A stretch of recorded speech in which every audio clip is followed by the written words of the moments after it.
আমারও তো আল্লাহর মেহেরবানিতে ছোট্ট একটা প্রতিষ্ঠান আছে। এই প্রতিষ্ঠানে আসরে নামাজ পড়ার পর একদিন দাঁড়ায় দাঁড়ায় বাচ্চাদের খেলা দেখতেছি, খুব ভালো লাগতেছে ছাত্রদের খেলার দৃশ্য। কিন্তু হঠাৎ করে মেন গেটের দিকে যখন নজর দিলাম, নজর করে দেখি একজন বাবা হাতে কয়েকটা ব্যাগ নিয়ে দাঁড়িয়ে আছে। ব্যাগের বাইরে থেকে বোঝা যায় আপেল, কমলা, মালটা, আঙ্গুর, বেদানার ব্যাগ, চানাচুর, বিস্কিটের ব্যাগ। কিন্তু বাজান কোন সন্তানের বাবা এটা আমার চেনা ছিল না। হঠাৎ করে সন্তানকে যখন পিতা খুঁজতেছে, খুঁজতে খুঁজতে খুঁজতে খুঁজতে সন্তানের নজরে বাবা যখন পড়ে যায়, সন্তান খেলা বাদ দিয়া বাবার পানে দৌড় মারে। সন্তানের গায়ের গেঞ্জি ছিল ঘামের পানিতে ভিজা, বিভিন্ন জায়গায় ধুলাবালি ময়লা লাগানো। সন্তানের দৌড় মারা দেখে বাবা ব্যাগটা নিচে থুইয়া দুই হাত বাড়ায় দিয়া ডাক দিয়ে বলে, আয় বাবা আয়, আমার বুকে আয়। এই সন্তানটা ঘামান্ত শরীর নিয়ে বাবার কোলে গেল। বাবা সন্তানকে বুকে নিয়ে কপালে যখন চুমা দেয়, সন্তানটাও আব্বাকে আব্বা আব্বা বলে জোরে জোরে ডাক দেয়। আর ডেকে বলে, আব্বু বাড়িতে আম্মু কেমন আছে? বড় ভালো লাগতেছিল পিতা পুত্রের আদর দৃশ্য, বাপ বেটার ডাক খুব ভালো লাগতেছিল। কিন্তু বাজানো হঠাৎ করে কানে আওয়াজ আসলো, যেই বারান্দায় দাঁড়াইয়া বাপ বেটার আদর দৃশ্য দেখতেছিলাম। আপনারা বলেন কোরআন সম্মানিত না অসম্মানিত? সম্মানিত। রাসূল আকরাম সাল্লাল্লাহু আলাইহি ওয়াসাল্লাম বলেন, তোমাদের মধ্যে ওই ব্যক্তি উত্তম ব্যক্তি যে ব্যক্তি নিজে কোরআনের শিক্ষা গ্রহণ করে এবং অপরকে কোরআনের শিক্ষা দীক্ষা গ্রহণ করায়। খায়রুকুম মান তাআল্লামাল কুরআনা ওয়া আল্লামা। তোমাদের মধ্যে ওই ব্যক্তি উত্তম ব্যক্তি যে ব্যক্তি নিজে কোরআন শিক্ষা গ্রহণ করে, কোরআনের এলেম অর্জন করে এবং অপরকে কোরআনের এলেম শিক্ষা দেয়। আমার ভাইরা, আমার বন্ধুগণ, কোরআনুল কারীমের শিক্ষা দীক্ষা নিজে গ্রহণ করলে মুসলমান হিসাবে এবং নিজের বাচ্চাদেরকে শিক্ষা দিলে, সন্তানদেরকে সন্তানাদিদিগকে ছেলে মেয়েদেরকে যদি আমরা ইলমে দ্বীন শিক্ষা দেই, কোরআনের শিক্ষা অর্জন করার জন্য দ্বীনের লাইনে দেই, ছেলে হোক মেয়ে হোক, বলেন আমরা বাবা মা হিসাবে আমাদের দাম বাড়ে না কমে? আমাদের দাম বাড়বে। পৃথিবীর জমিনে যত শিক্ষা আছে সবচাইতে উত্তম শিক্ষা হলো কোরআনুল কারীমের শিক্ষা। পবিত্র কোরআনুল কারীম সবচাইতে দামি কিতাব। এই পৃথিবীতে গীতা, মহাভারত, রামায়ণ, ত্রিপিটক, বাইবেল, বিজ্ঞানিকা, জেন্দাবেস্তা, মনুশ্রুতি, মনুসংহিতা, কল্কি অবতার, old testament, new testament, everything, আরো যত কিতাব আছে, বিভিন্ন ধর্মীয় পুস্তকাদি আছে, বেদ, সামবেদ, অথর্ববেদ, যজুর্বেদ, ঋগ্বেদ, রামায়ণ, মহাভারত, তাওরীত, জব্বুর, ইনজিল, এই সব কিতাবের চাইতে কোরআনুল কারীমের দাম অনেক বেশি। সুবহানাল্লাহ। যেমন পৃথিবীতে সমস্ত ধর্মীয় পুস্তকাদি, বিভিন্ন ধর্মের কিতাব, ছোট বড় কিতাব, একটি জায়গায়, একটি রাষ্ট্রে, একটি ঘরে সেলফে সেলফে তাকে তাকে সাজানো আছে। যেই রাষ্ট্রটার নাম হলো, যেই এলাকার নাম, যেই দেশের নাম, যেই স্থানের নাম আমরা বাঙালিরা অনেক সময় সহজেই বুঝে ফেলি, লন্ডন, ইংল্যান্ডের জমিনে পৃথিবী বিশ্ববিখ্যাত ব্রিটিশদের হস্তে নির্মিত সবচাইতে বড় জাদুঘর আছে। এই জাদুঘরের নাম হলো ব্রিটিশ মিউজিয়াম। এই ব্রিটিশ মিউজিয়াম জাদুঘরে গীতা, মহাভারত, রামায়ণ, ত্রিপিটক, বাইবেল, বিজ্ঞানিকা, জেন্দাবেস্তা, মনুশ্রুতি, মনুসংহিতা, তাওরীত, জব্বুর, ইনজিল, কোরআন সব আছে।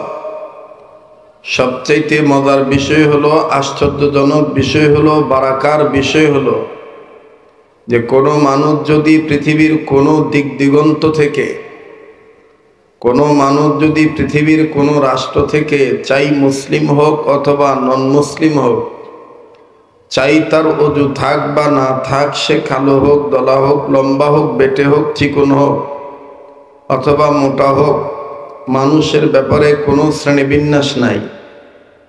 সমস্ত মানুষগুলি যদি লন্ডনে যাইয়া এই ধরনের নিয়ত করে, তাদের অন্তরের কিউরিসিটি, ফিলিংস, টেন্ডেন্সি, উৎসাহ, উদ্দীপনা, আশা, আকাঙ্ক্ষা, প্রত্যাশা, অভিপ্রায় যদি ব্যক্ত করে যে আমি লন্ডনে আসছি, খ্রিস্টানদের দেশে আসছি, আমি এই ব্রিটিশ মিউজিয়াম জাদুঘরে প্রবেশ করেছি, আমি গীতা, মহাভারত, রামায়ণ, ত্রিপিটক, বাইবেল, বিজ্ঞানিকা, পৃথিবীর সমস্ত ধর্মগ্রন্থ আমি ধরব, সে ধরতে পারবে। তার অজু থাক বা না থাক, সে কালো হোক, দলা হোক, লম্বা হোক, বেটে হোক, যে শ্রেণীর মানুষ হোক না কেন, যে ধর্মের মানুষ হোক না কেন, সে বিনা অজুতে অপবিত্র অবস্থায় পৃথিবীর সমস্ত ধর্মগ্রন্থ সে ধরতে পারবে, পড়তে পারবে, টাচ করতে পারবে, নাড়াচাড়া করতে পারবে। কিন্তু কোনো মানুষ যদি এখনো পর্যন্ত খ্রিস্টানদের দেশে লন্ডনের বুকে ব্রিটিশ মিউজিয়াম জাদুঘরে ঢুকে বিনা উযুতে আমার আপনার ধর্মীয় গ্রন্থ, আল্লাহ পাকের পক্ষ হইতে আমাদের জন্য কমপ্লিট কোড অফ লাইফ, মোকাম্মাল নিজামে হায়াত, পরিপূর্ণ জীবন ব্যবস্থা, এই গাইড বুককে, কোরআনুল কারীমকে কোনো মানুষ যদি বিনা উযুতে ধরতে যায়, ঠিক তখন ওই ব্রিটিশ মিউজিয়াম জাদুঘরের কম্পিউটার স্ক্রিনের উপরে ইংরেজিতে লাল অক্ষরে সাবধান বাণী উঠে যায়, প্লিজ ডোন্ট টাচ মি। অনুগ্রহপূর্বক আমাকে বিনা অজুতে ধরবেন না, টাচ করবেন না। কোনো মানুষ যদি একঘেয়ামি করে, মাতব্বরি করে, গাউজোয়ারি করে যদি বিনা অজুতে কোরআন শরীফ ধরতেই যায় খ্রিস্টানদের দেশে, তাহলে সাথে সাথে আবারও তাকে সিগন্যাল দেওয়া হয়, প্লিজ ডোন্ট টাচ মি, অনুগ্রহপূর্বক আমাকে ধরবেন না। আবারও যদি ধরতে যায় বিনা উযুতে, তাহলে আবারও তার জন্য সাবধান বাণী, সিগন্যাল উঠে যায়, লাল অক্ষরে লেখা ওঠে, প্লিজ ডোন্ট টাচ মি, আমাকে ধরবেন না, বিনা উযুতে ধরবেন না। কথাগুলি খুব লক্ষ্য করে শোনেন। অন্যান্য কিতাব বিনা উযুতে ধরতে গেলে এই ধরনের সতর্কবাণী, সিগন্যাল ওঠে না, কিন্তু কোরআন শরীফ যদি কেউ খ্রিস্টানদের দেশে বর্তমান লন্ডনের জমিনে ব্রিটিশ মিউজিয়াম জাদুঘরে ঢুকে বিনা উযুতে কোরআন শরীফ ধরতে যায়, তখন লেখা ওঠে, প্লিজ ডোন্ট টাচ মি।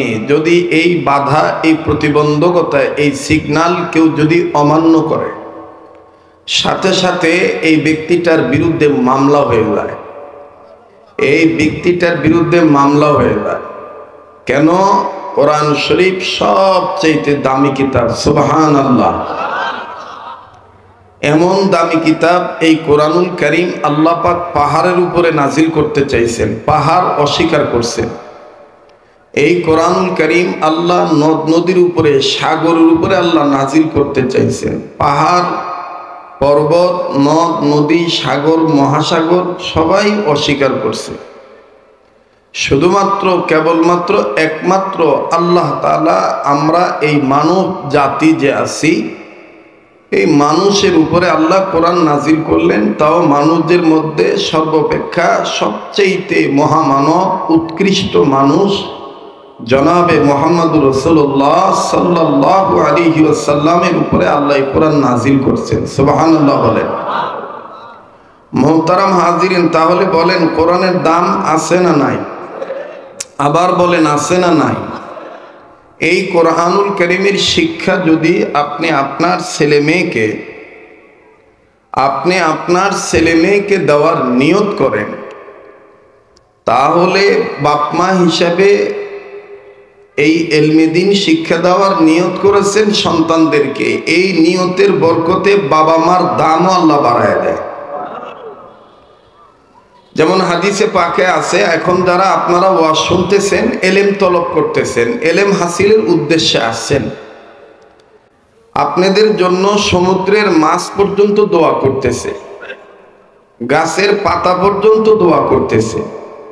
আরো সবচাইতে বড় খুশখবরি হলো, সুসংবাদ হলো, গুড নিউজ হলো, যদি এমত অবস্থায় আমার আপনার মৃত্যু হয়ে যায়, তাহলে মরার পরে একটা দরজা খোলা থাকবে, যেই দরজা দিয়ে বান্দা ঢুকবে আর জান্নাতে চলে যাবে।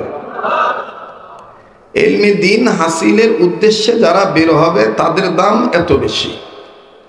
তো এই ইলমে দ্বীন শিক্ষা দেওয়ার নিয়ত যদি বাবা মা সন্তানদেরকে করে, শিক্ষা দেওয়ার নিয়ত যদি বাবা মা করে, বাবা মার দামও আল্লাহ বাড়ায় দেয়।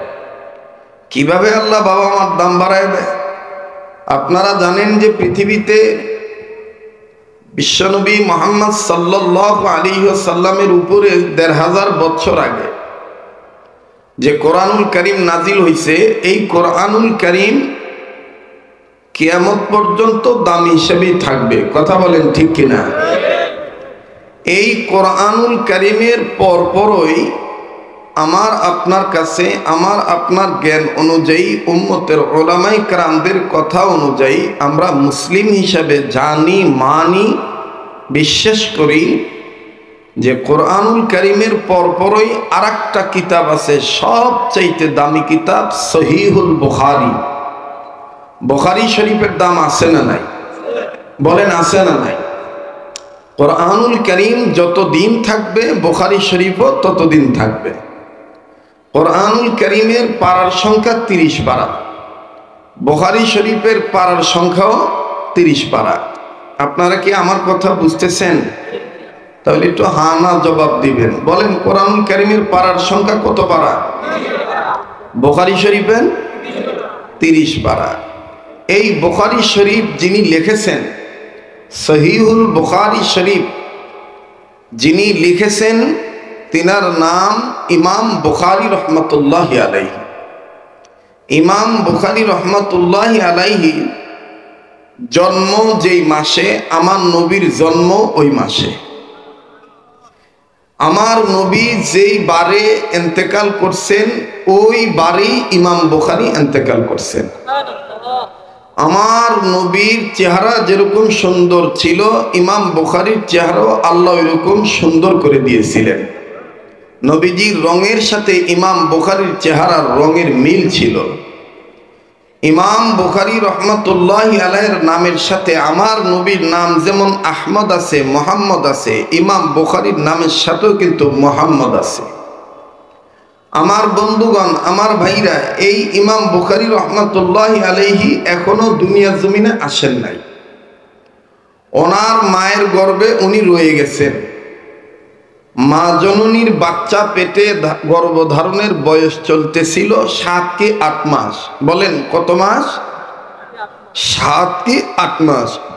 কিতাবের লেখক লিখেন, এই ৮ মাস এর অন্তঃসত্ত্বা মা জননী, গর্ভবতী নারী, স্বামীর সাথে এক বিছানায় একই শয়ন কক্ষে যখন ঘুমাইতে গিয়েছেন, রাত্র গভীর হয়ে গেছে, ইমাম বুখারীর বাবা ঘুমাইতেছেন, অর্থাৎ স্বামী ঘুমাইতেছেন। বিবি ঘুম থেকে উঠে স্বামীর যেন ঘুমে ব্যাঘাত না ঘটে, এই জন্য আস্তে আস্তে কাঁদতেছেন। এমন কান্না কাঁদতেছেন, যদিও আস্তে কাঁদতেছেন, কিন্তু উনি চাইতেছেন এটাকে চাপা দিয়ে রাখতে, কিন্তু এটা প্রকাশ হয়ে যাইতেছে। মানুষ কান্দে কখন?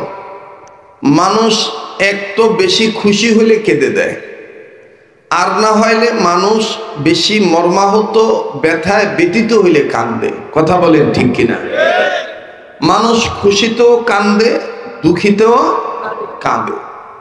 ইমাম বুখারী রহমতুল্লাহ আলাইহির মা যখন কাঁদতেছেন, এই কান্নার, চাপা কান্নার আওয়াজ, এই ফুপিয়ে ফুপিয়ে কান্নার আওয়াজের গোংরানি ইমাম বুখারীর বাবার কানে চলে গেছে। ইমাম বুখারীর বাবার ঘুম ভেঙে গেছে। ইমাম বুখারীর বাবা ঘুম থেকে উঠে ইমাম বুখারীর মাকে, অর্থাৎ স্বামী স্ত্রীর কাঁধের উপরে আর্দ্রভাবে হাত দিয়ে ভদ্র মেজাজ প্রয়োগ করে শালীন ভাষায় মহাব্বতে ডেকে ডেকে বলতেছেন, বিবি তুমি কাঁদো কেন? আমার জানা মতে এই সময় যেই নারীদের পেটে বাচ্চা ধারণের বয়স চলে 7-8 মাস, এই সময় পেটের ভিতরে বাচ্চাদের বিভিন্ন অঙ্গ প্রত্যঙ্গ আকার আকৃতি বড় হয়ে যায়। তো মনে হয় তোমার পেটের ভিতরে আমার সন্তান আল্লাহর দেওয়া সম্পদ নড়াচড়া করতেছে, হাত পা নাড়াইতেছে, আর এই হাত পা নাড়ানোর কারণে, নড়াচড়া করার কারণে তুমি মনে হয় ব্যথায় ব্যথিত হয়ে কাঁদতেছ, ব্যথার আক্রমণে আক্রান্ত হয়ে কাঁদতেছ। ইমাম বুখারীর মা বলেন, না স্বামী, আমি এই জন্য কাঁদি না। বলে, তাহলে তুমি কাঁদো কেন, বলো না। ইমাম বুখারীর মা ডাক দিয়ে বলতেছেন, স্বামী আমার কান্নার কারণ হইল আমি আজকে ঘুমের ঘরে এই সন্তানকে গর্ভে নিয়ে এমন একটা আজীব স্বপ্ন দেখলাম, যে স্বপ্নটা দেখার পর আমার বড় খারাপ লাগতেছে, আমার বড় ভয় লাগে, না জানি এই স্বপ্নের কারণে আমার বাচ্চার কোনো ক্ষতিও হয়ে যায়। ইমাম বুখারীর বাবা ডাক দিয়ে বলতেছেন, বেবি আমার, তুমি কি স্বপ্ন দেখছো আমাকে একটু খুলে বলো না। যদিও হাদিসে পাকে নিষেধ আছে স্বপ্নের কথা যোগ্য ব্যক্তি ছাড়া কারো কাছে বলা যাবে না।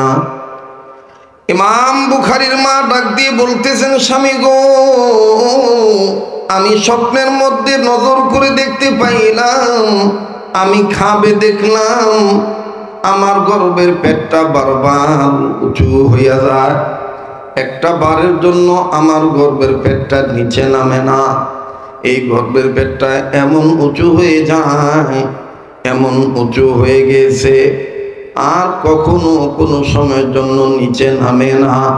কি একটা আচানক ভয়ানক ভয়ঙ্কর স্বপ্ন আমি দেখলাম। ওগো স্বামী, না জানি স্বপ্নের কারণে আমার বাচ্চার কোনো ক্ষতি হইয়া যায়। স্বামী গো, এই স্বপ্নের ব্যাখ্যা ভালো না মন্দ আমারও জানা নাই, আপনি আলেম মানুষ, আপনার জানা থাকতে পারে, বলেন না। ইমাম বুখারীর বাবা ডাক দিয়ে বলতেছেন, বিবি আমার, স্বপ্নের ব্যাখ্যা করার মতন ইস্তেদাদ যোগ্যতা আমার নাই, তবে রে বিবি তুমি শুনে নাও, আদম সন্তান যত স্বপ্ন দেখে এই স্বপ্নগুলি মূলত 3 প্রকার স্বপ্ন হয়ে থাকে। আদম সন্তান যত স্বপ্ন দেখে এর মধ্যে আদম সন্তানের স্বপ্ন হলো 3 প্রকার। নাম্বার 1 হলো খাবে রহমানি, নাম্বার 1 হলো স্বপ্নে রহমানি, নাম্বার 2 হলো স্বপ্নে শয়তানি, নাম্বার 3 হলো স্বপ্নে খেয়ালি। বিবি স্বপ্নে রহমানি কেবলমাত্র নবীগণ দেখেছেন, সাহাবায়ে কেরামগণ দেখেছেন, ওলি আল্লাহগণ দেখেন, আল্লাহর মাহবুব বান্দারা দেখতে পান। এখনো মুমিন মুসলমানেরা যারা আল্লাহর মাহবুব বান্দা, ওলি বুজুর্গ, হক্কানি উলামায়ে কেরাম, তাদেরকে আমার আল্লাহ তাআলা স্বপ্নে রহমানি দেখান। ও বিবি, তোমার স্বপ্নটা স্বপ্নে রহমানি না স্বপ্নে খেয়ালি? বিবি, তোমার স্বপ্নে শয়তানি তা আমার জানা নাই, তবে রে বিবি তুমি ধৈর্য ধরো। ইন্নাল্লাহা মা'আস সাবিরিন, ইন্নাল্লাহা ইউহিব্বুস সাবিরিন। ধৈর্যশীলদের সাথে আমার আল্লাহ থাকেন, আর ধৈর্যশীলদেরকে আমার আল্লাহ ভালোবাসেন। আওয়াজ দিয়ে বলেন না সুবহানাল্লাহ। আমার ভাইরা, অতি সংক্ষেপে আমি কথা ফিনিশিং দিয়ে বিদায় নিয়ে চলে যাব। অতএব অল্প সময়ের মধ্যে আপনি কথাগুলি বুঝে নিবেন, এদিক সেদিক নজর দিবেন না। এদিক সেদিক নজর দিলেই আমার বন্ধুগণ আলোচনার মূল পয়েন্ট হারিয়ে ফেলবেন। আলোচনার মূল পয়েন্ট হারিয়ে ফেললে কিন্তু আলোচনা বুঝতে, বোধগম্য করতে কষ্ট হয়ে যাবে, কঠিন হয়ে যাবে। আলোচনার বিষয়টা আমার বন্ধুগণ অন্তরঙ্গ করার জন্য, আমার বন্ধুগণ, ইমাম বুখারীর মা কান্দার ডাক দিয়ে বলেন, স্বামী গো, তাইলে আপনি বলেন তো দেখি এখন আমি কি করতে পারি? আপনি তো জানেন আমি মা এই বাচ্চার জন্য কত নফল রোজা রাখছি, আমি মা এই বাচ্চার জন্য কত দান সদকা করছি, আমি মা এই বাচ্চাটা গর্ভে আসার পরে কত নফল নামাজ পড়ি, আমি আল্লাহর কাছে কান্দি স্বামী গো এই বাচ্চাটার যদি কোনো ক্ষতি হয়ে যায় আমি মা কিন্তু সহ্য করতে পারবো না। পৃথিবীর মুসলমান ভাইরা আমার, গাজীপুর জেলার শ্রীপুর থানার মাওনা এলাকার মাওনা বাজার এলাকার বাপ ভাইরা ও বন্ধুগণ, বিভিন্ন ডিস্ট্রিক্টের মানুষ এই জায়গায় বসবাস করেন, গভীর মনোযোগী হয়ে কথাগুলি শোনা চাই। মা কিন্তু সন্তানদের প্রতি অনেকটাই দুর্বল, বাবার চাইতে বেশি হয়ে যায়, কথা বলেন ঠিক কিনা? বনে থাকে বনবাদুরি, বাচ্চা ঝুলে তার বুকে, তবু মায়ে বাচ্চা বলে না পড়লে হাজার দুঃখে। বিদেশেতে যদি কারো সন্তান মারা যায় পশু পক্ষী না জানিতে জানে তাহার মায়, কথা কোন ঠিক না বেঠি? আমার বন্ধুগণ, যাদের অন্তরে মায়ের মহাব্বত আছে তারাই বুঝবেন মা যে কত বড় নিয়ামত। মা নিজের জীবন দিতে রাজি থাকে, সন্তানদের কোনো বিপদ মা মানতে রাজি থাকে না। একটা মুরগি দিয়ে যদি আপনি লক্ষ্য করেন, আকাশ থেকে আমার বন্ধুগণ চিল অথবা কাক যদি উড়াল মারে বাচ্চাটাকে ছো মেরে ধরে নিয়ে চলে যাবে। দেখবেন এই মুরগি বাচ্চাকে রক্ষা করার জন্য চিলের সাথে পারবে কি পারবে না এই ধরনের চিন্তা করে না, কাকের সাথে পারবে কি পারবে না এই ধরনের চিন্তা করে না। মা মুরগির নিয়ত থাকে আমার জীবনের বিনিময় হইল আমি আমার বাচ্চাদেরকে রক্ষা করব, কথা বলেন ঠিক না বেঠি? বনে থাকে বনবাদুরি, বাচ্চা ঝুলে তার বুকে, তবু মায়ে বাচ্চা বলে না পড়লে হাজার দুঃখে। বিদেশেতে যদি কারো সন্তান মারা যায় পশু পক্ষী না জানিতে জানে তাহার মায়। আল্লাহ, আমি জানি নাই ময়দানে কার মা নাই, আমি জানি নাই ময়দানে কার বাবা নাই। আল্লাহ গো, তোমার দরবারে বলে দিতেছি যাদের মা বাপ দুনিয়া নাই তাদের মা বাবার কবর জান্নাত বানায় দেন, বলেন না আমিন। আল্লাহর শিখায় দেওয়া দোয়াটা পড়েন না, রব্বির হামহুমা কামা রব্বায়ানি সগীরা, পড়েন রব্বির হামহুমা কামা রব্বায়ানি। একটু আওয়াজ দিয়ে পড়েন না, মনে রাখবেন আমি আজকে যদি আমি যদি আজকে মা বাবার জন্য দোয়া করি, আমার আপনার ছেলে মেয়ে কিন্তু আমার আপনার জন্য দোয়া করবে। আমি আপনি যদি মা বাবার জন্য দান করি, আমি আপনি যদি মা বাবার জন্য কান্নাকাটি করি, আমার আপনার ছেলে মেয়েও আমার আপনার জন্য কান্নাকাটি করবে, কথা বলেন ঠিক না বেঠি? আমার ভাইরা, আমি জানি না কার মা দুনিয়া নাই, কার বাবা জানি দুনিয়া নাই। দুনিয়ায় যাদের মা বাপ নাই তাদের মতন বড় দুঃখী বড় অভাবী আর কেউ এই দুনিয়ায় নেই। বাজান, দাঁত থাকতে দাঁতের মর্ম বোঝা যায় না, দাঁত পড়িয়া গেলেই বোঝা যায় দাঁতের কি মর্ম ছিল। আসেন এবার ইমাম বুখারী রাহমাতুল্লাহি আলাইহির বাবা ডাক দিয়ে বলতেছেন, বিবি আমার তুমি এত ঘাবড়াইতেছো কেন? ও বিবি, এই স্বপ্নটা তো ভালো হইতে পারে। ইমাম বুখারীর মা কান্দার ডাক দিয়ে বলতেছেন, স্বামী গো, যতক্ষণ আমি জানতে না পারবো স্বপ্নের ব্যাখ্যা ভালো না মন্দ ততক্ষণ পর্যন্ত আমি কোনো খানা খাইতে পারবো না, আমি আর ঘুমাইয়া শান্তি পাবো না, কেননা আমি আমার এই বাচ্চাটার প্রতি অনেক দুর্বল। ইমাম বুখারীর বাবা ডাক দিয়ে বলেন, বিবি একটু ধৈর্য ধরো, কিছুক্ষণ পরে ফজরের নামাজের আযান দিবি। ফজরের নামাজের যখন আযান দিবি, আমাদের এই এলাকার একটা মসজিদ আছে, যেই মসজিদের ইমাম সাহেব হুজুর আমার হামসাব, আমার একই উস্তাদের ছাত্র, আমরা দুইজন একই সাথে লেখাপড়া করেছি, সহপাঠী আমরা। তবে শোনো রে বিবি, স্বপ্নের ব্যাখ্যা করার মতন যোগ্যতা আমার নাই। আল্লাহ পাক আমার ওই দোস্তকে স্বপ্নের ব্যাখ্যা করার মতন যোগ্যতা দিয়েছে। বিবি তুমি ধৈর্য ধরো, ফজরের নামাজ আনতে ওই দোস্ত মহতারাম বুজুর্গর কাছে যাও, যাইয়া তোমার স্বপ্নের কথা বলবো। তোমার স্বপ্নের কথা শোনার পরে উনি বলে দিবে ওনার এলেম অনুযায়ী তোমার স্বপ্নের ব্যাখ্যা ভালো না মন্দ। সুবহানাল্লাহ, আওয়াজ দিয়ে বলেন না সুবহানাল্লাহ। ইমাম বুখারী রাহমাতুল্লাহ আলাইহির মা ডাক দিয়ে বললেন, বিবি স্বামী, তাহলে যেহেতু ফজর আজান দিতে এখনো দেরি আছে, অনেক সময় এখনো বাকি, আসেন না আমরা দুইজন বাবা মা মিলিয়া, স্বামী আর স্ত্রী মিলিয়া, আল্লাহ নবীর হাদিসের মধ্যে দেখেছি নবী বলেছে কোন মা বাপ যদি সন্তানের জন্য আল্লাহর কাছে দোয়া করে, আল্লাহ পাক মা বাবার দোয়া কবুল করেন সন্তানদের জন্য। জোরে কোন সুবহানাল্লাহ। ইমাম বুখারীর বাবা ডাক দিয়ে বললেন, কি দোয়া করব বিবি বলো না। স্ত্রী ডাক দিয়ে বলতেছেন, স্বামী আমার, আপনি আর আমি দুজনে মিলে আল্লাহর কাছে বলি, আল্লাহ এই স্বপ্নটার ব্যাখ্যা যেন ভালো হয়ে যায়। স্বামী ডাক দিয়ে বললেন, বিবি তুমি ঘাবড়াইও না, যাও আমরা দুইজন মিলে আসি, মিলে চলো যাই আমরা দোয়া করি।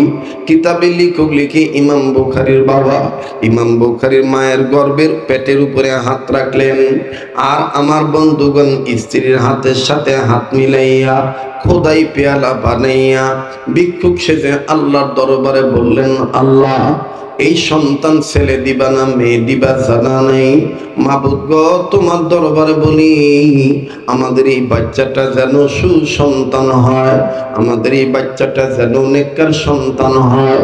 আমার বিবি যে স্বপ্ন দেখছে স্বপ্নের ব্যাখ্যাটা যেন ভালো হয়ে যায়। আল্লাহ পাক বাবার দোয়া কবুল করলেন, মায়ের দোয়া কবুল করলেন। আমার বন্ধুগণ লম্বা কথা সংক্ষেপ করে দিলাম, যখন ফজর আজান দিয়ে দিল, ইমাম বুখারী রাহমাতুল্লাহর বাবা হাঁটি হাঁটি পা পা করে মসজিদ পানে চলে গেলেন।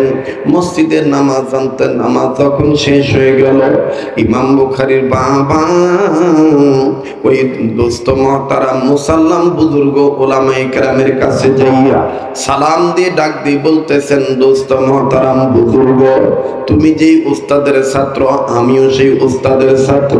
তোমার উস্তাদের নাম আব্দুল্লাহ বিন মুবারক রহমাতুল্লাহি আলাইহি, আমার উস্তাদের নাম আব্দুল্লাহ বিন মুবারক রহমাতুল্লাহি আলাইহি। দোস্ত আমি তোমার কাছে এসেছি, আমার বিবি গত রজনীতে বিবির গর্ভে সন্তান নিয়ে বিবি একটা স্বপ্ন দেখেছে। এই স্বপ্নটা দেখার পরে বিবি আর ঘুমায় না, বিবি বড় নার্ভাস হয়ে গেছে, বিবি বড় বিষণ্ণতায় ভুগতেছে, বিবি কেমন যেন মর্মাহত হয়ে গেছে, বিবি ব্যথায় ব্যথিত হয়ে কাঁদতেছে। বন্ধুরে তোমার কাছে এসেছি স্বপ্নের ব্যাখ্যা ভালো না মন্দ একটু জানার জন্য। এবার মুহতারাম বুজুর্গ উলামায়ে কেরাম ডাক দিয়ে বলতেছেন, দোস্ত আগে স্বপ্নের কথাটা একটু বলো তো দেখি। এবার ইমাম বুখারীর বাবা ডাক দিয়ে বলতেছেন, দোস্ত আমার বিবি স্বপ্ন দেখছি বিবির গর্ভের পেট বারবার উঁচু হইয়া যায়, একটা বারের জন্য নিচে নামে না।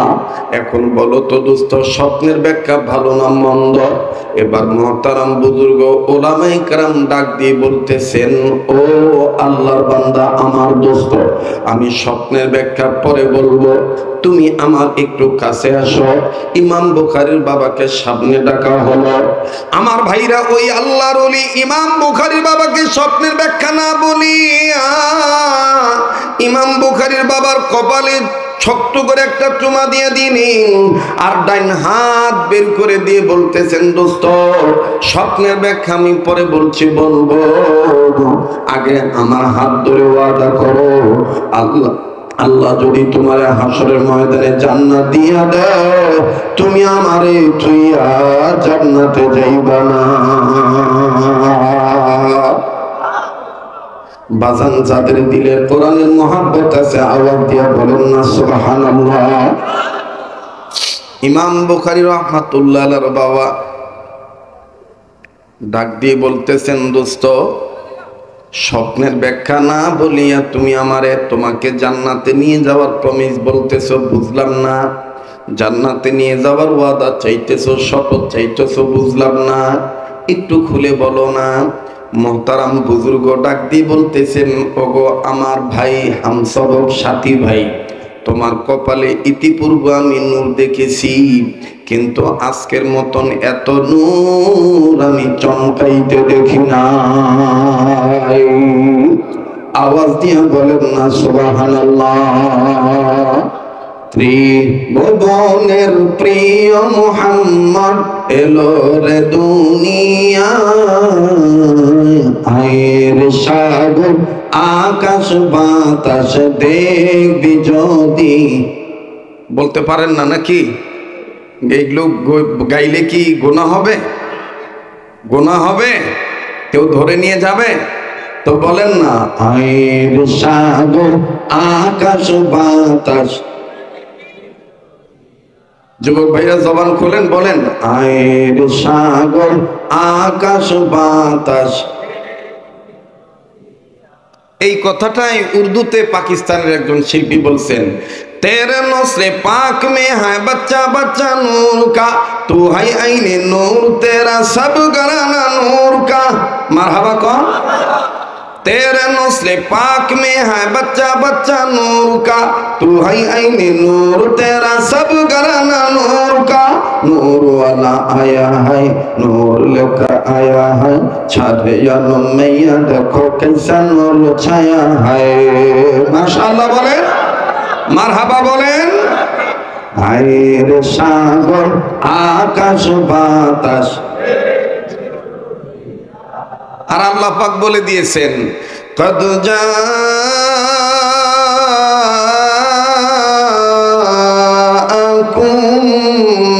মিনাল্লাহি নূরুন ওয়া কিতাবুন।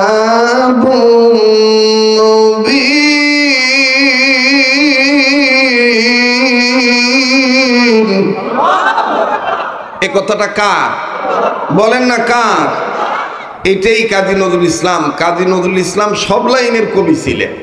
তিনি বিদ্রোহী কবি ছিলেন, মুজাহিদ কবি ছিলেন, ইসলামী আন্দোলন কর্মী ছিলেন, আবার সুফিবাদের কবিও ছিলেন। সুবহানাল্লাহ বলেন।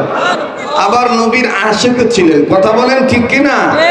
দুইজন দুই কবি ছিলেন, কিন্তু হতভাগা আমরা, যাকে মেডেল দেওয়া দরকার তাকে মেডেল না দিয়া দিয়ে থুইছে আকাডারে। কথা কয় না, জোরে কথা কয় না। কপাল ভালো, রবীন্দ্রনাথ ঠাকুর বিগত আওয়ামী লীগ সরকারের আমলে বাচ্চা ছিল না। যদি বাচ্চা থাকতো তাহলে কোদাল দিয়ে দাঁড়ি সাচ্চা জঙ্গি মামলায় জেলখানায় ঢুকে রাখতো, আয়না ঘরে রেখে দিত। কথা বলেন ঠিক কিনা? আমার বন্ধুগণ, এখন তো কথা বলতে সমস্যা নাই। কথা কয় না, সমস্যা আছে কোন? এই দেশটা কিন্তু রামবাম, চ্যাটার্জি, মুখার্জি, গঙ্গোপাধ্যায়, চট্টোপাধ্যায়, হরিদাস পাল, লেন সেন, মমতাজ, আউল বাউল, আনজুটি গানজুটি, ওয়াটওয়ালা, জটওয়ালা, চটওয়ালাদের একার দেশ না। এই দেশটা মূলত মুসলমান, কালমাওয়ালা, ইমানওয়ালা, টুপিওয়ালা, দাড়িওয়ালা, মাদ্রাসা, মসজিদ ওয়ালাদের দেশ। কথা বলেন ঠিক কিনা? নারায়ে তাকবীর। আমার ভাইরা, আমার বন্ধুগণ, শ্রীপুর মানুষ আমার ভক্ত, কিন্তু আমার কপাল খারাপ, আমি শ্রীপুরের ভক্তদেরকে ধরে রাখতে পারি নাই। কেন? আমার এই অঞ্চলে আসাটা এখন অনেক কষ্ট হয়ে যায়। আর আমার বন্ধুগণ, আমার ভাইরা, শ্রীপুরের মানুষ অনেক আগ থেকে আমাকে মহব্বত করেন একমাত্র কার জন্যে? যারা বলেন কার জন্যে? আল্লাহর জন্য। বিগত জীবনে তো এরকম অনেক ছিল, আমরা কথা বলতে পারি নাই, বাকস্বাধীনতা কেড়ে নেওয়া হয়েছিল, তুলতুলা মার্কা ওয়াজ করতে হয়েছে, তেল মালিশ করা, গপ্প করা হয়েছে। একবারে সংসদ থেকে শুরু করে মসজিদ পর্যন্ত, ওয়াজ মাহফিল পর্যন্ত, বিভিন্ন পীরের দরবার পর্যন্ত ইন্ডিয়ান পাম ডাউন লাগছে। কথা কয় না? বাংলাদেশি সরষের তেলের খাওয়া ছিল না, ইন্ডিয়ান পাম অয়েলের খাওয়া ছিল। সংসদে পর্যন্ত ইন্ডিয়ান পাম দিয়া আমার বন্ধুগণ এমপিরা স্পিকারে ভুলাইতো, প্রধানমন্ত্রীর ভুলাইতো। আমার বন্ধুগণ, কষ্ট হইতেছে নাকি আপনাদের? তো কবি দুইজনই ছিল, কাজী নজরুল ইসলামও কবি ছিলেন, রবীন্দ্রনাথ ঠাকুরও কবি ছিলেন। কিন্তু আফসোস, রবীন্দ্রনাথ ঠাকুরের এখন আর একটা মুখোশ এখন নিয়ে ফেলাইছে বাংলাদেশের কিছু বয়াতি লালনের উপরে। কথা কয় না, আস্তে কথা কয়, জোরে কথা কন। কার উপরে নিয়ে ফেলাইছে? লালনের উপরে। লালন কোনোদিন মুসলমানদের ধর্মীয় গুরু হতে পারে না। আমি তার জীবনী নিয়ে লেখাপড়া করেছি। সে মুসলমান না, হিন্দু না, বৌদ্ধ না, খ্রিস্টান, এ পর্যন্ত খুঁজে পাওয়া যায় নাই। তো যার ধর্মের ঠিক নাই, তার তো মনে হয় সম্ভবত পিতামাতারও ঠিক নেই। তো সে আবার মুসলমানদের আধ্যাত্মিক গুরু হয় কিভাবে? কথা কয় না। মুসলমানদের আধ্যাত্মিক গুরু হয় কিভাবে? লালন কোনোদিন মুসলমানদের আধ্যাত্মিক গুরু হতে পারে না। মুসলমানদের আধ্যাত্মিক ধর্মীয় রাহবার একজন, এক নেতা, বিশ্ব নেতা নবী মুহাম্মদ রাসূলুল্লাহ সাল্লাল্লাহু আলাইহি সাল্লাম। আর কিয়ামত পর্যন্ত ওই নবী আর আসবে না। নবীর রূহানী সন্তান হক্কানি উলামায়ে কেরাম ওয়ারাসাতুল আম্বিয়ারা হলো মুসলমানদের রাহবার। কথা বলেন ঠিক কিনা? উম্মতের দ্বীনি রাহবার উলামায়ে কেরাম ওয়ারাসাতুল আম্বিয়া। কিন্তু আফসোস, বিগত সময়ে দেখা গেছে আলেমের নাম নেওয়া যায় না, খালি তাকে তাকে আসছিল। সাইদি সাহেবের নাম নেয়নি বক্তারা। দেলোয়ার হোসেন সাইদির নাম নিছে তো বক্তা শেষ। বাতি বন্ধ করে বক্তার বলার লাগছে। কথা কয় না। কয়েক বছর ছিল সাইদি সাহেবের নাম নেওয়া যাইতো না, পরে আবার কি হইলো, মামুনুল হকের নাম নেওয়া যাবে না। কেন? বলে এরা জাতির কুসন্তান। আসলে যারা জাতির কুসন্তান মনে করত, তারাই আজকে জাতির কুসন্তান হয়ে গেছে। আর জাতির সুসন্তানেরা বুক ফুলিয়ে ইমান ইমারতের অন্তন্ত্র প্রহরী হয়ে বাংলার জিন্দা শাহজালাল হয়ে ঘুরে বেড়াচ্ছে। ঠিক কিনা বলেন আমার বন্ধুগণ, আমার ভাইরা? তাহলে বলেন, কোরআন দামি না বেদামি? আবার বলেন, দামি না বেদামি? তো ইমাম বুখারীর বাবাকে মোহতারাম বুজুর্গ ডাক দিয়ে বলতেছে, দোস্ত, তোমার কপালে আগেও নূর দেখছি, কিন্তু এরকম নূর দেখি নাই, আজকে যে নূর দেখতেছি, সুবহানাল্লাহ। আর তোমার হাত ধরে জান্নাতে নিয়ে যাওয়ার ওয়াদা নিলাম এই কারণে, আমার দিল বলে তোমাদের পরিবারে যে সন্তানটা আসতেছে, এই সন্তানটা নূরানী সন্তান হবে, জান্নাতি সন্তান হবে। তো আল্লাহ তো ইচ্ছা করলে জান্নাতি সন্তানের উসিলায় বাপ মাকে জান্নাতও দিয়ে দিতে পারে। এই জন্য দোস্ত, আমি তোমার বন্ধুত্বের খাতিরে তোমার কাছে দাবিটা আমি করেছি। আল্লাহ যদি তোমাকে জান্নাত দেয়, তাহলে তুমি আমার তুই জান্নাতে যাইবা না। ডাক দিয়ে বলতেছে, ঠিক আছে ইনশাআল্লাহ, আল্লাহ যদি তোমারে জান্নাত দেয়, আমারে জান্নাত দেয়, তাহলে আমি তোমারে থুইয়া যাবো না। আর তোমারে যদি আল্লাহ জান্নাত দেয়, তো তুমি আমার হাত ধরে ওয়াদা করো, তুমি আমারে থুইয়া যাইবা না। এবার দুইজনের হাত ধরে ওয়াদা দিছে, আন্নাসু লিন্নাস। সুবহানাল্লাহ বলেন। মানুষ মানুষের জন্য। মানুষ যেমন আল্লাহ যদি বাঁচায় রাখে, আগামী 1 তারিখে আমি চলে যাব সোনার মদিনায়। 45 দিন আমি মদিনায় থাকবো, ঈদ করে তারপরে বাংলাদেশে আসবো। তো আমি মানুষ হয়ে, আপনারাও মানুষ, আপনারাও মুসলমান, আমিও মুসলমান, দিনী ভাই হিসেবে, বন্ধু হিসেবে ওয়াদা দিতেছি, আপনাদেরকে বলবো না ইনশাল্লাহ। আপনাদের পক্ষ থেকে রমজান মাসে আমি রাসূলুল্লাহ রওজা পাকে সালাম পৌঁছায় দেব ইনশাল্লাহ। বলেন, আপনারাও ওয়াদা করেন, আমাকে ভুলবেন না। রমজানের আগে, রমজান মাসে রোজাদাররা ইফতার নিয়ে যদি দোয়া করে, রোজাদারদের দোয়া আল্লাহ ফিরিয়ে দেয় না। ইফতারের আগে দোয়া কবুল হয় কি না? তো ওই সময় আপনারা আমার জন্য দোয়া করবেন, আল্লাহ যেন আমাকে মাফ করে দেয়, আমাকে যেন কবুল করে। পারবেন না ইনশাল্লাহ? আর আমিও আপনাদেরকে ভুলবো না, আপনাদের পক্ষ থেকে আমিও রাসূলুল্লাহ রওজা পাকে সালাম পৌঁছে দেবো ইনশাআল্লাহ। নারায়ে তাকবীর, নারায়ে তাকবীর। আল কোরআনের আলো, কোরআন হাদিস যেখানে, আলেম ওলামা যেখানে, নারায়ে তাকবীর। কষ্ট হইতেছে আপনাদের? তো এবার ডাক দিয়ে দোস্ত, ওয়াদা তো দিলাম, এখন কও স্বপ্নের ব্যাখ্যা ভালো না মন্দ? তো বুজুর্গ ডাক দিয়ে বলতেছে, দোস্ত এত অস্থির হইছো কে? স্বপ্নের ব্যাখ্যা ভালো না মন্দ আমি বলবো তো, কিন্তু আমার আর একটা কাজ লাগবে। বলে কি? স্বপ্নের ব্যাখ্যা যেন অতি সহজে করতে পারি, এই জন্যে তোমার কাছে জানতে হবে, তুমি আর তোমার বিবি এই বাচ্চা পেটে আসার পরে, বাচ্চাটার প্রাথমিক অবস্থা বোঝার পরে, তুমি আর তোমার বউ দুইজন মিলে এই বাচ্চাকে উদ্দেশ্য করে আল্লাহর কাছে কি কি দোয়া করছিলা? আমার ভাইরা, আমাদের দেশে তো এখন দেখবেন বাচ্চা পেটে আসলে জামাই বউ দুজনে মেডিকেলে আগেই যায়, আলট্রাসাউন্ড করে, কইরা রিপোর্ট নেয়। যদি মনে করেন যে রিপোর্ট পায় পোলা হইব বা মাইয়া হইব, তাহলে দেখবেন জামাই বউ আগের থেকে একটা হ্যাক নিয়োগ করে। পোলা হইলে ইটালি বানামো, প্রাণ বানামো, কথা কয় না, উত্তর আর বুত্তু, এটা কি মরবো না বাঁচবো এদিকে খেয়াল নাই, ঠিক না? ইমাম বুখারীর বাবা ডাক দিয়ে বলতেছেন যে দোস্ত, তুমি তো সাংঘাতিক ধরনের পেচুক মানুষ, আমার গোড়া বাইর করা লাগবো না। গোড়া বাইর না করলে তো আমি স্বপ্নের ব্যাখ্যা বলতে পারবো না। যেমন মুসা নবী আল্লাহকে বলতেন। দেখেন, পয়গম্বরদের মধ্যে কিছু পয়গম্বর ছিল সরল, আর কিছু পয়গম্বর ছিল খুব চালাক। যেমন বাবা আদম ছিল খুব সরল। বাবা আদম রে আল্লাহ কইছে গন্ধম গাছের কাছে যাইও না। বাবা আদম সরল মনে কইছে, আচ্ছা এটা যদি খালি মুসা নবীরে কইতো, তাহলে মুসা নবী গার্তারা মুই করে কইতো গেলে কি হইব, কথা কয় না? সরল আর চালাকের মধ্যে পার্থক্য আছে না?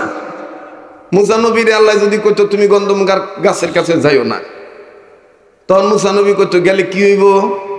আল্লাহ তখন কইতো যে গেলে এই হইব, শয়তানি ও সসায় পড়বা, ঝামেলা হইব। তখন মুসা নবী আবার কইতো তাইলে এত যদি ঝামেলা হইব তো বানাইছো কে?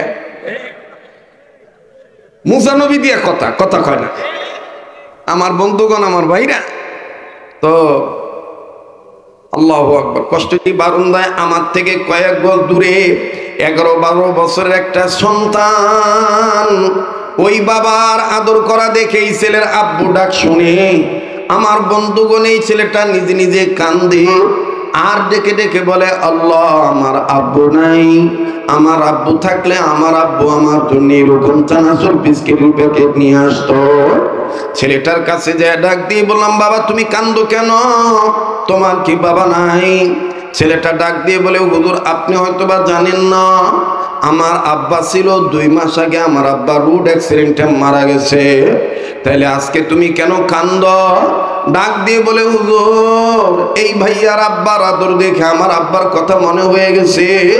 হুজুর আমার আব্বু তো আমার জন্য এরকম চানাচুর বিস্কিটের প্যাকেট নিয়ে আসতো, আমার আব্বাও তো এরকম ওস্তাদদের কাছে বলি আমাকে দোকানে নিয়ে যে অনেক কিছু কিনে দিত। হুজুর এই ভাইয়ার আব্বার আদর দেখে আমার আব্বার কথা মনে হয়ে গেছে। ভাইয়া জানি না এই ময়দানে কে বাবা হারাইছেন, কার বাবা মা কবরে শুয়ে শুয়ে কান্দার ডাক দি বলে, বেটা মাহফিলে গেলি আমাদের জন্য কাঁদলি না? বাবা কবরে এসে খবর পাইলাম, দুনিয়ায় যদি কোনো ছেলে বাপ মার জন্য কান্দে, ছেলে মেয়ের জন্য, ছেলে মেয়ের যদি বাপ মার জন্য রুহের মাগফিরাত কামনা করিয়া দোয়া করে, ছেলে মেয়ের দোয়ার উসিলায় বাপ মার কবরে যাব আল্লাহ মাফ করিয়া দে। আওয়াজ দিয়ে মা বাবার মহব্বত অন্তরে নিয়ে একটা ডাক দিয়ে বলেন না আল্লাহ, আবার বলেন না আল্লাহ, আর একবার ডাক দিয়ে বলেন না আল্লাহ। আল্লাহর শিখিয়ে দেওয়া দোয়াটা পড়েন না, রব্বির হামহুমা কামা রব্বায়ানি সগীরা। আবার মায়া করে ডাক দিয়ে বলেন না আল্লাহ। ইমাম বুখারীর বাবা ডাক দিয়ে বলতে দেন, দোস্ত আমার বিবির স্বপ্নের ব্যাখ্যাটা বলো না, ভালো না মন্দ? ডেকে ডেকে বলে, আল্লাহ পাক তোমাদের স্বামী স্ত্রীর দোয়া কবুল করছে সন্তানের জন্য। আল্লাহ পাক তোমার বিবিকে দেখে দিয়েছে তোমার বিবির গর্ভের পেট বারবার উঁচু হয়ে যায়। এইটার অর্থ হলো তোমার বিবির গর্ভে যে সন্তান আছে, এই সন্তানটা ছেলে সন্তান।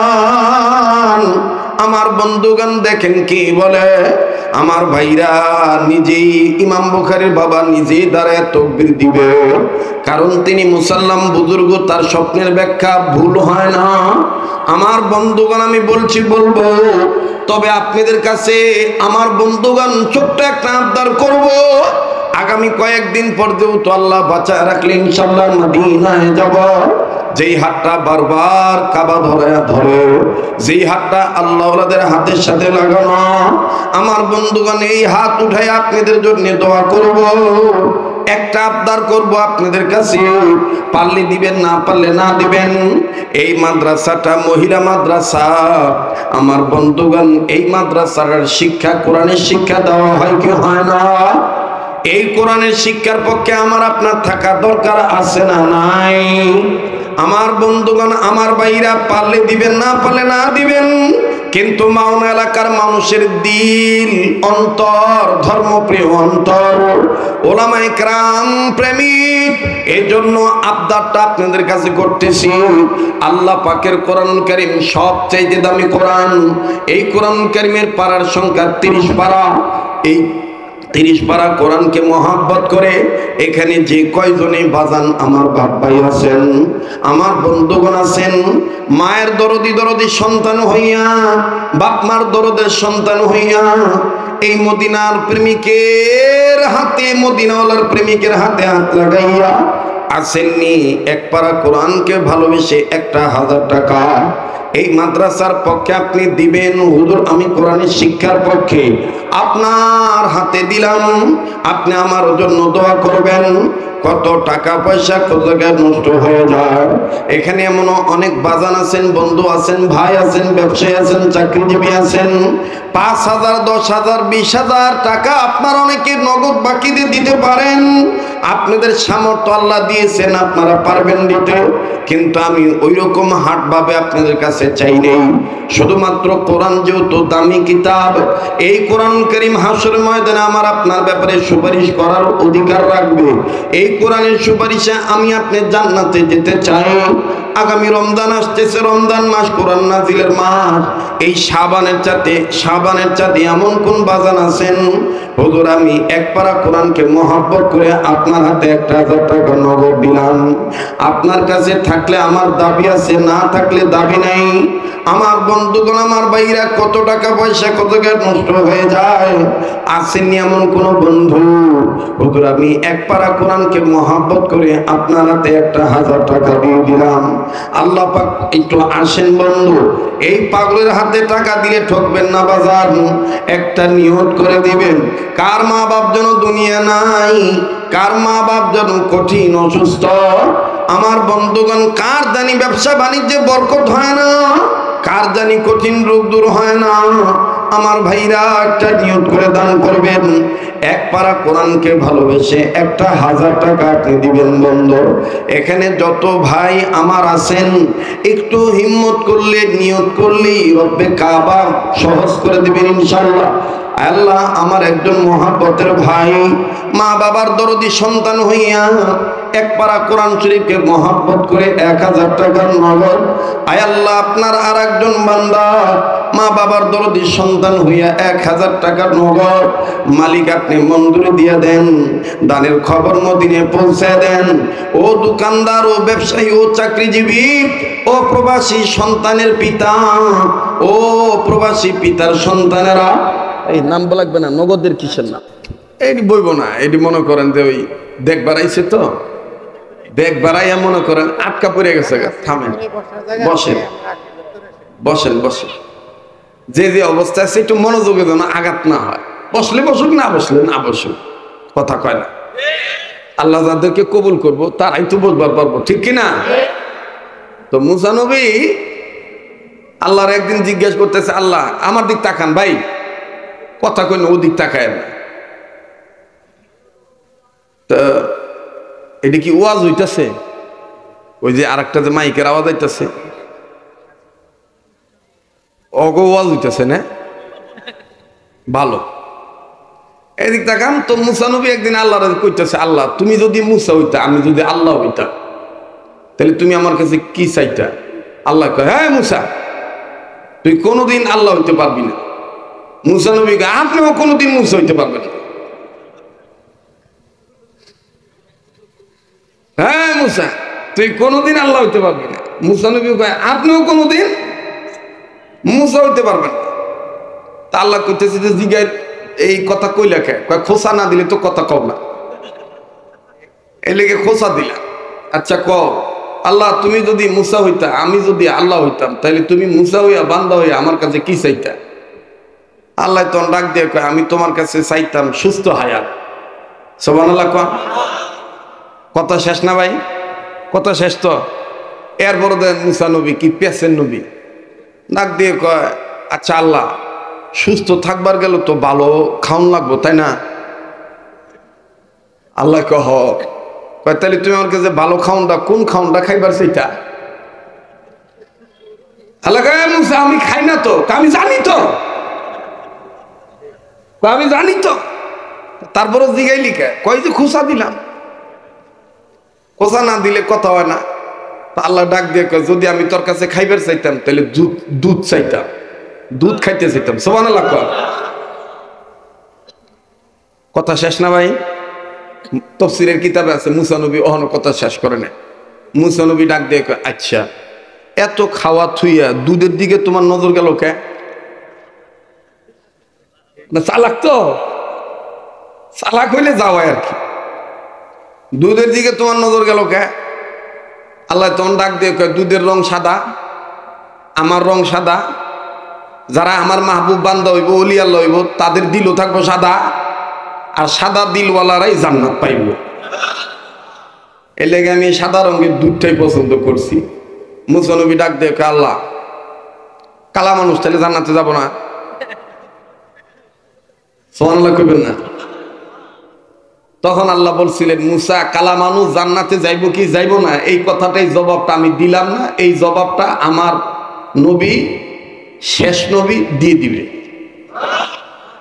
একদিন হযরত বেলাল রে আল্লাহ রাসূল বলতেছে তুমি কালো হইছো কে? কালো মানুষ তো জান্নাত পাইব না। হযরত বেলাল এমন কান্দা, তো নবীজি ডাক দিয়ে বলতেছে বেলাল কাঁদিও না। কাঁদো কেন? বেলাল বলতেছে আমি কালো হইছি জান্নাত পাবো না। আল্লাহ কইতেছে আরে জান্নাত পাইবা তো, আল্লাহ যখন তোমারে জান্নাত দিব তখন তোমারে কালো রাখবো না, দলা বানাই জান্নাত দিব।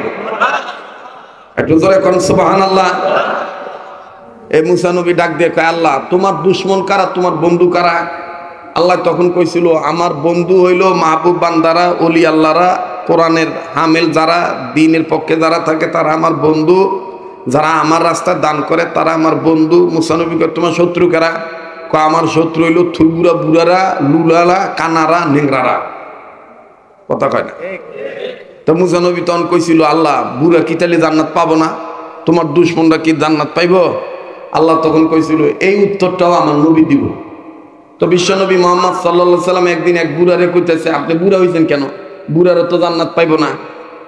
এই বুড়া লোক কাঁদতে কাঁদতে অস্থির। আল্লাহ রসুল কাঁধের উপর হাত দিয়ে বলতেছেন ওগো আল্লাহর বান্দা, আল্লাহ যখন আপনাকে জান্নাত দিবে তখন বুড়া থাকবেন না, আল্লাহ জোয়ান বানাইয়া জান্নাতে দিব। একটু জোরে কোন সুবহানাল্লাহ। তো এইবার ডাক দিয়ে কইতেছে দোস্ত, ইমাম বুখারীর বাবার বন্ধু বলতেছে দোস্ত তোমরা কি কি দোয়া করছিল বলো। ইমাম বুখারীর বাবা কান্দার ডাক দিয়ে বলতেছেন দোস্ত আমার তো ভাল লাগতেছে না, কারণ আমার বিবিকে আমি যেইভাবে কাঁদতে দেখে আসছি, বিবির কান্না দেখে আমার ভিতরটা ভাল লাগতেছে না। আর তুমি জানো দোস্ত মা বাপ সন্তানদের প্রতি অনেক দুর্বল হয়ে যায়। আরে বন্ধু বাপ মা যার নাই তারাই জানে বাপ মা কত বড় নিয়ামত ছিল। যাদের মা বাবা আছে তারা হয়তো বা বুঝতে পারতেছেন না বাপ মা কত বড় নিয়ামত। আজকে আমি আপনি মা বাপকে বুড়া বলে গালি দিতেছি, অত সেই বুড়া মা বাপ যেদিন দুনিয়া থাকবে না সারা দুনিয়া ঘুরে দেখবেন আমার আপনার বাবার মতন দরদি বাপ আর পাবেন না। কথা বলেন ঠিক না বেঠি?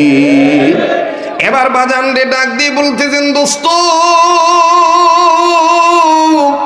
মহিলা মানুষ মা হইয়া সন্তানের মায়া কাঁদবে এটাই স্বাভাবিক, কিন্তু তুমি পুরুষ মানুষ তুমি কাঁদো কেন?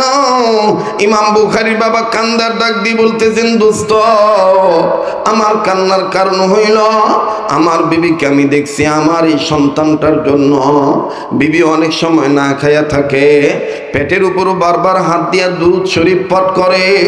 আমার এই বিবির কান্না দেখে আমার ভাল লাগতেছে না। বলো না দোস্ত স্বপ্নের ব্যাখ্যাটা ভালো না মন্দ? ডাক দিয়ে বলে, দোস্ত তাইলে তোমরা স্বামী আর স্ত্রী দুইজন মিলিয়া এই সন্তানকে উদ্দেশ্য করে কি দোয়া পাঠ করেছিলা বলো না? বলে, দোস্ত আমরা 7টা দোয়া পাঠ করেছি, আজকে পর্যন্ত বিবির গর্ভের পেটের উপর হাত রেখে দোয়াগুলো পড়ে আসি। আমার ভাইরা কিতাবে লিখে কোন স্বামী আর স্ত্রীর গর্ভে সন্তান দেখার পর আমার বন্ধুগণ মা বাপ দুইজন যদি 7টা দোয়া পাঠ করে, ওই মা বাবার সন্তানরা নেককার সন্তান হয়ে যায়, ওই স্বামী স্ত্রীর সন্তানরা আল্লাহওয়ালা হয়ে যায়, আলেম হাফেজ দিনদার হয়ে যায়, পরেজগার হয়ে যায়। আমি আপনাদেরকে বলছি সেই 7টা দোয়ার কথা, কিন্তু 1 মিনিটে আমি শুধু বলতে চাই বন্ধু, আল্লাহু আকবার, আল্লাহু আকবার, আল্লাহু আকবার।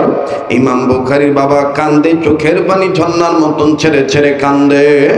ইমাম বুখারীর বাবার বন্ধু ডাক দিয়ে বলতেছেন, দোস্ত তুমি বলো না কি দোয়া তোমরা বলেছ, উম্মতের আলেম যারা আছেন তারা বুঝে নিবেন। ইমাম বুখারীর বাবা ডাক দিয়ে বলতেছেন, 1 নম্বর দোয়া পাঠ করেছি সন্তানের আলামত প্রাথমিক অবস্থায় দেখার পর, বুঝতে পারার পর 1 নম্বর দোয়া আমরা 2 স্বামী আর স্ত্রী পাঠ করেছি, রব্বি হাবলি মিনাস সালিহিন। বলে 2 নম্বর দোয়া কোনটা? বলে 2 নম্বরটা পাঠ করেছি, রব্বানা হাবলানা মিন আজওয়াজিনা ওয়া যুররিয়াতিনা কুররাতা আয়ুন ওয়াজআলনা লিল মুত্তাকিনা ইমামা। বলে 3 নম্বর দোয়া কোনটা? বলে 3 নম্বর দোয়া আমরা পাঠ করেছি, সুবহানাকা লা ইলমা লানা ইল্লা মা আল্লামতানা ইন্নাকা আনতাল আলিমুল হাকিম। বলে 4 নম্বর দোয়া কোনটা পাঠ করেছ? বলে সন্তানকে উদ্দেশ্য করে 4 নম্বর দোয়া পাঠ করেছি, রব্বি জিদনি ইলমা। বলে 5 নম্বর দোয়া কোনটা পাঠ করেছ? বলে 5 নম্বরটা বলেছি, রব্বি ইশরাহলি সাদরি ওয়া ইয়াসসিরলি আমরি ওয়াহলুল উকদাতাম মিন লিসানি ইয়াফকাহু কওলি রব্বি ইয়াসসির ওয়া লা তুআসসির ওয়া তাম্মিম আলাইনা বিল খাইর। বলে আরেকটা দোয়া কি পাঠ করেছ? বলে আরেকটা দোয়া আমরা পাঠ করেছি এইটা, আমরা আল্লাহর কাছে বলেছি সন্তানের এই মায়ের আমার বিবির গর্ভের পেটের উপর হাত রেখে 2 স্বামী আর স্ত্রী পাঠ করেছি আয়াতুল কুরসি, আল্লাহু লা ইলাহা ইল্লা হুয়াল হাইয়ুল কাইয়্যুম লা তাখুযু সিনাতুন ওয়া লা নাওম। এইভাবে পুরা আয়াত আমরা পাঠ করেছি। বলে 7 নম্বর আয়াতটা কোনটা পাঠ করছো বলো না? বলে 7 নম্বর আয়াত আমরা 2 স্বামী আর স্ত্রী সন্তানকে উদ্দেশ্য করে আল্লাহর কাছে বলেছি, যেই দোয়াগুলো পাঠ করেছি এই দোয়াগুলো যেন সন্তানের জন্য, আবার সন্তান যেন মা বাবার জন্য করে। আল্লাহর শিখিয়ে দেওয়া দোয়া, রব্বির হামহুমা কামা রব্বায়ানি সগীরা। বলে এরপরে আর এক্সট্রা কোনো কিছু বলছো কিনা? বলে প্রত্যেকটা দোয়া যেন কবুল হয়ে যায়, এই জন্য 7টা দোয়া পাঠ করার পরে 7 বার আমি আর আমার বিবি একটা আয়াত আল্লাহর কাছে বলেছি, রব্বানা তাকাব্বাল মিন্না ইন্নাকা আনতাস সামিউল আলিম। বলে 7 বার এই আয়াতটা পাঠ করেছি। এবার ইমাম বুখারীর বাবার বন্ধু ডাক দিয়ে বলতেছেন, দোস্ত দোয়া তো আরশের মালিক কবুল করে ফেলেছেন, আল্লাহু আকবার। আল্লাহ পাক কবুল করেছেন, যার কবুলের আলামত তোমার বিবির স্বপ্নের মাধ্যমে আল্লাহ দেখাই দিয়েছেন। বলে কেমন করে দেখাইছেন? বলে ওই যে তোমার বিবিকে আল্লাহ দেখাইছেন, তোমার বিবির গর্ভের পেট বারবার উঁচু হয়ে যায়। এটার ব্যাখ্যা হইল ভাইজান, আমি ব্যাখ্যা বলবো, কিন্তু কিতাবের লেখক লিখে ইমাম বুখারীর বাবা কাঁদতেছিলেন, সন্তানের মায়া মহাব্বতে কাঁদতেছিলেন। অনেক সন্তানরাও কিন্তু বাবার মহাব্বতে কান্দেন, কথা বলেন ঠিক কিনা? আমি 2 মিনিটে আপনাদের কাছে শুধু উদাহরণ দিয়ে বলে দেই।